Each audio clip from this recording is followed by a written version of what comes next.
E aí, pessoal dos elementos, aqui quem fala é Matheus Queiroz, criador do canal. Como é que vocês estão? Tudo bem?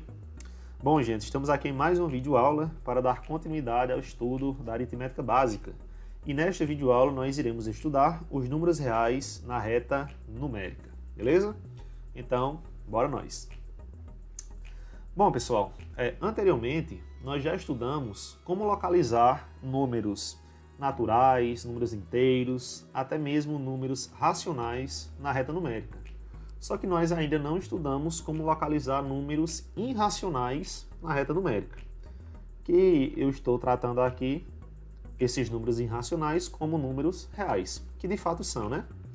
Então nós iremos aprender nessa videoaula como localizar os números reais raiz de 2 e raiz de 3 na reta numérica. Tranquilo? Eu vou trabalhar com esses dois casos aí que são bem simples e que envolvem a raiz quadrada, tá?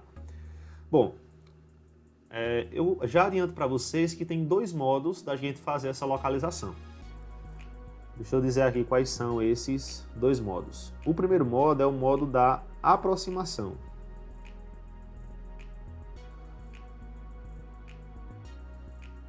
Que frequentemente é o mais utilizado, tá?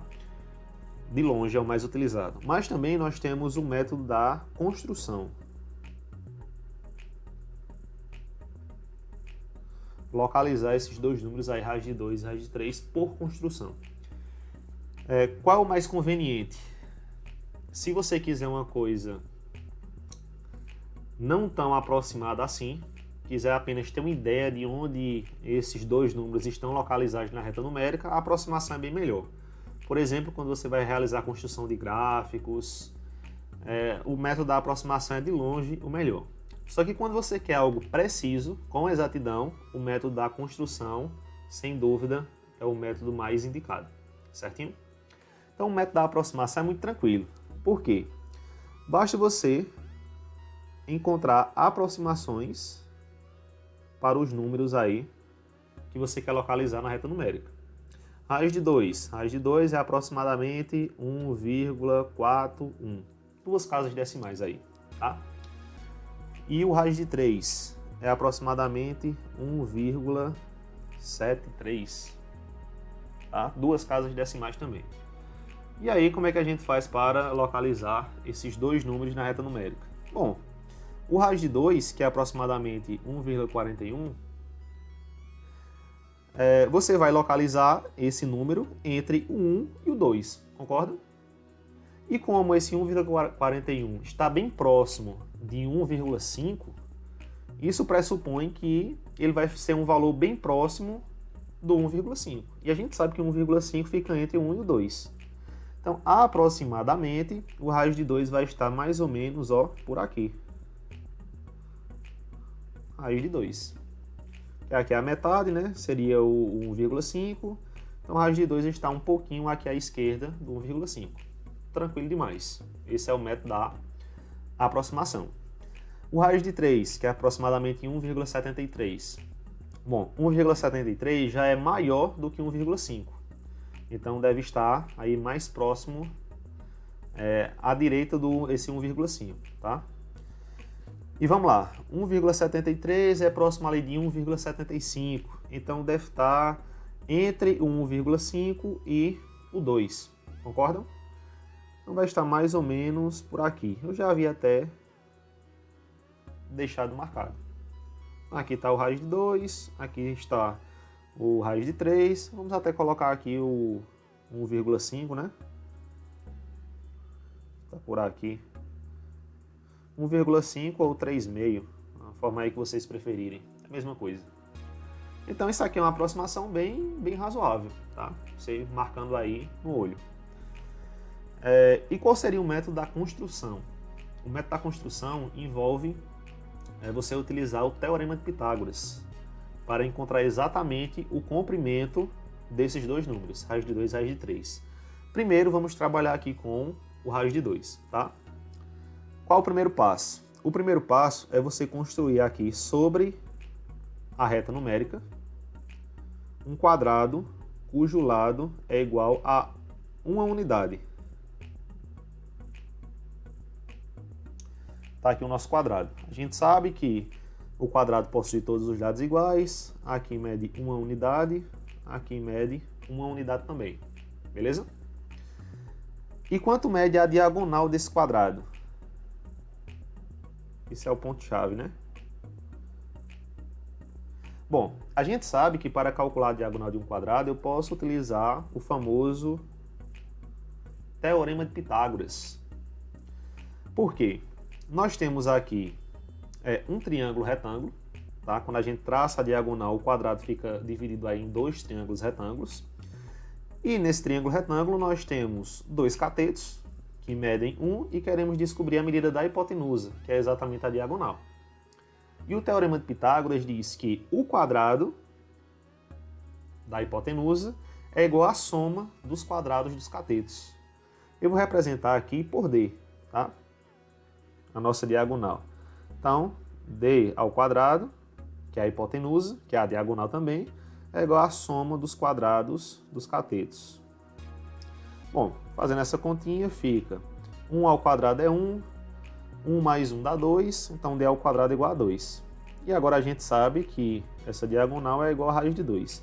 Esse procedimento, pessoal, eu estou fazendo aqui de forma bem rápida, mas nós já vimos em aulas anteriores, tá? Então a diagonal desse quadrado é exatamente igual a raiz de 2. E agora como é que a gente sabe, como é que a gente faz, na verdade, para localizar esse raiz de 2 na reta numérica? Muito tranquilo. Basta você agora pegar o nosso compasso aqui. Pegar o compasso, colocar a ponta seca aqui exatamente em cima do zero. A outra ponta do compasso nós iremos estendê-la até ficar do comprimento aqui da nossa diagonal, que é o raiz de 2. Está aí. Colocar em vermelho, né? E agora, pessoal, como a abertura do compasso é exatamente o comprimento da nossa diagonal, que é a raiz de 2, a gente vai marcar aqui com o compasso sobre a reta numérica exatamente esse comprimento, que é o raiz de 2, tá? Olha só.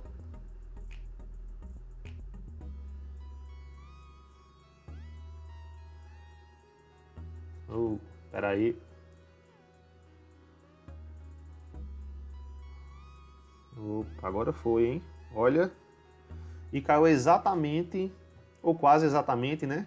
Bem em cima do raiz de 2 que a gente tinha colocado pelo método da aproximação.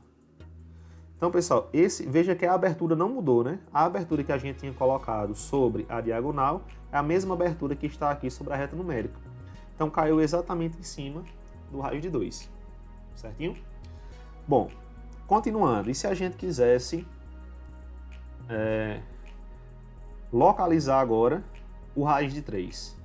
O procedimento seria basicamente o mesmo, só que não trabalhando agora com um quadrado de lado 1. Nós iríamos agora trabalhar com um determinado retângulo. Calma aí que vamos chegar lá. Deixa eu mudar aqui as cores, fazer de verde. O retângulo agora que eu quero trabalhar é esse, pessoal. Ó. Estou fazendo aqui de verde. A base do retângulo vai ser exatamente raiz de 2, tá? E a altura do retângulo vai ser uma unidade.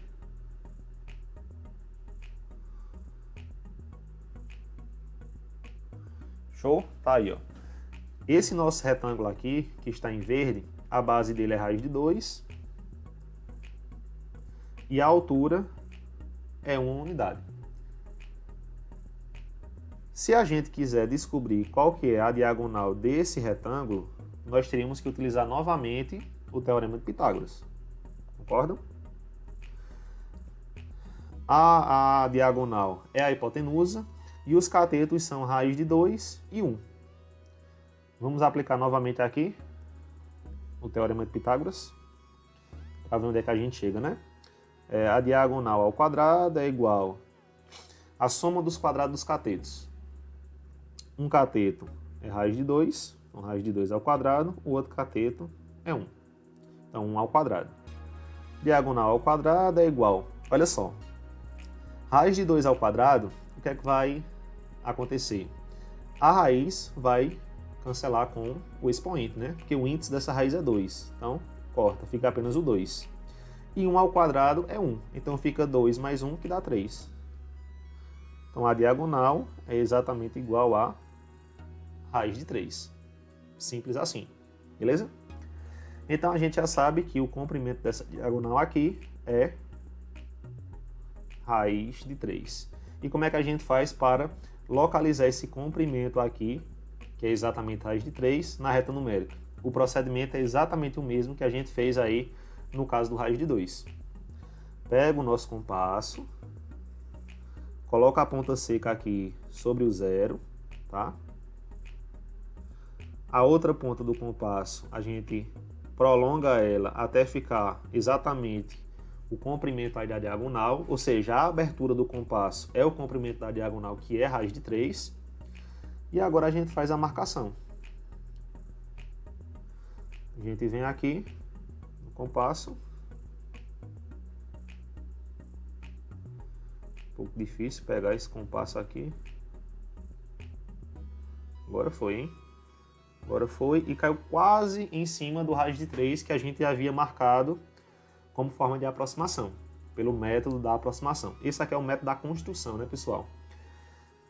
Então, a gente consegue determinar de forma exata, através do método da construção, onde fica localizado o raiz de 3. Não bateu exatamente em cima, né, pessoal? Até porque o primeiro método foi o método da aproximação. Agora a gente fez pelo método da construção. Deixa eu retirar agora aqui esse compasso. E, pessoal, esse procedimento que eu realizei aqui com vocês para o raiz de 2, para o raiz de 3, você pode utilizar também para o raiz de 5, para o raiz de 6, para o raiz de 7, tá? Ele pode ser replicado para outras raízes quadradas não exatas. Até para as exatas também pode ser, só que não há necessidade, né? Por exemplo, raiz de 4. A gente sabe que o raiz de 4 é exatamente em cima do 2 aqui, né? Que raiz de 4 é 2. Mas se você quiser replicar essa mesma ideia, essa mesma construção para outras raízes, é totalmente possível e viável. Então, o que fica aqui como lição dessa aula? Qual dos dois métodos é melhor? Não tem um melhor e um pior. Depende do caso, tá? Então, se você quiser uma coisa mais prática e rápida, aproximação. Se você quer uma coisa mais exata e fiel, construção. Beleza? Pessoal, se vocês ficaram com alguma dúvida aí a respeito da aula, deixa aí nos comentários, tá? Que a gente tenta explicar de uma forma melhor. Se teve alguma coisa nessa videoaula que agregou no teu conhecimento, deixa teu like aí, compartilha com um amigo, se inscreve no canal se ainda não for inscrito e aguardem as próximas aulas. Valeu, pessoal, e até mais!